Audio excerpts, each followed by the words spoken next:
let's do our spelling challenge. So I'm going to give you a word. You're going to unblend it, and then you're going to write it at home, and I'm going to write it here, and we're going to see how you did, okay? And remember, it's okay if you miss it. We're learning. You don't have to spell it perfect all the time. The only way I know how to spell it is I've done this a long time, and you guys are just starting out on your reading journey. So don't expect to be perfect right off the bat, but I'm giving you tools to help you. So here we go. Your first word is click. Like, I will click the lock shut, or I will click my box shut, or I will click my pen. Click. Echo. Okay, let's unblend. K, l, I, k. One more time. K, l, I, k. You spell it. I'm going to spell it. You spell it. Oh, I, k. Okay, I've got mine spelled. I'm going to go ahead and code mine while I'm waiting on yours. I got my red marker. I'm going to code it. You do not have to code it. This is just me helping you. But if you want to code it, go for it. I'm coding mine. Okay, I've got mine coded. If you're not ready to see, you can pause me because I'm about to show you the word. And let's see how you did at home. But if you need to pause me, go ahead and hit that pause button. If you're not ready yet, it's okay. And then you can play me when you're ready. All right, here we go. Dun, da, da, da, click. All right, let's talk through it real quick. That k on the beginning could have gone either way. It could have been a C or it could have been a K. The reason I knew it was a C because I heard that ul, cool. I know that CL is a blend. L does not go with K. L only hangs out with C at the front of the word. In true English words, when you hear a k at the beginning and it has a ul with it, that's always CL. It's not KL. That is how I knew because I've been around a while. So file that one away. It's a good trick for you to use to help you with your spelling. When you hear coal and there's an L right after that k sound, you know it's always C. Then there's the I and a close syllable I. One syllable word, click. Yep, I could say it one bite. Click. Duck lip it just in case. Yep, one syllable word, short vowel, and in a final k, CK. Click. So I hope you guys did awesome. And if you didn't, let's try again. Okay, next word is going to be flags. Flags. Like, do you see the flags waving in the sky? Flags. Let's unblend it. L, A, G, Z. I only unblended it one time. If you need it again, you do it at home. Flags. I'm going to write mine. You write yours. So see, a little bit harder. Flags. Go.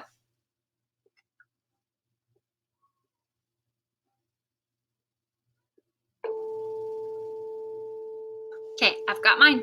I'm going to code it while I'm waiting on you. Put my lid on my marker.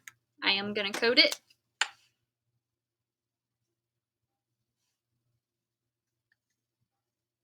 Okay. I've got it coded. You don't have to code it, but I've got mine coded. All right, if you're not ready to see it, you can pause me now because I'm about to show you. Here we go. Dun, dun, dun, dun, dun. There's my word. Flags. Let's talk through it. I heard a blend on the front. Full. FL. Short A. A. G.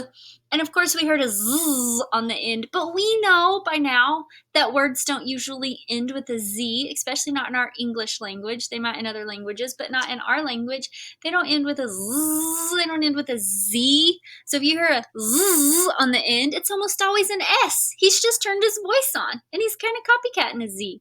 So don't let that one trick you. When you hear a Z on the end, it's almost always an S, not a Z, a voiced S. Don't let it trick you. Because I know a lot of kids, when they spell words like this, they put a Z. But stop and think.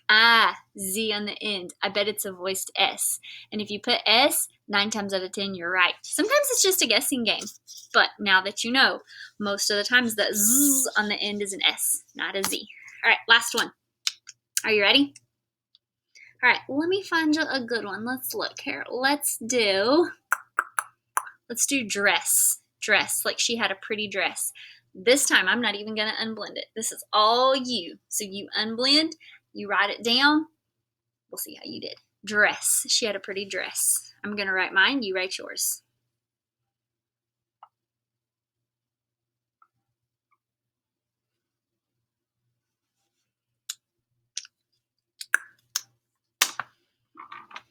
I'm coding it. Again, you don't have to code it, but I'm going to help you guys out. If you want to code it, that would be awesome.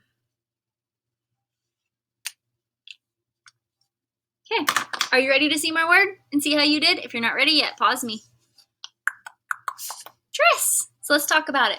You have a blend on the front. When you hear that jr, some kids are really tempted to put a JR because that D kind of sounds like a J. He says jr, but really pull it apart. This is really, you really have to unblend it, pull that guy apart. He says dir. And also at the beginning of English words, there's never a JR. Never. So when you hear jr, remember, there's never a JR at the front of true English words, but there are DRs. So when you hear jr, remember, that is a DR, not a JR. A lot of kids want to put a JR, and that's fine because that's what it sounds like. It sounds like a J, but in true English words, there is never ever a JR in the front of a true English word. Instead, it's dir, d, was E, and then it was a one syllable dress. One bite, dress. One bite. Short vowel word that ended in an F, L, or S. So who did we have to call? We had to call the twins. Dress. Remember, true English words never end with a JR. If you hear jr, no, it's a DR. Another one of those little spelling tricks we're going to learn along the way to make you guys some better spellers. And it's okay to get it wrong because we learn when we get it wrong. That is how we learn. So keep it up, and I actually hope you're making mistakes, because if you're not making mistakes, you're not learning. So don't even worry about it if you make a mistake. As time goes on and you get older and older and older and read a whole lot more and learn a lot of these little tricks of our language, you're going to be awesome spellers. So keep it up and don't get discouraged.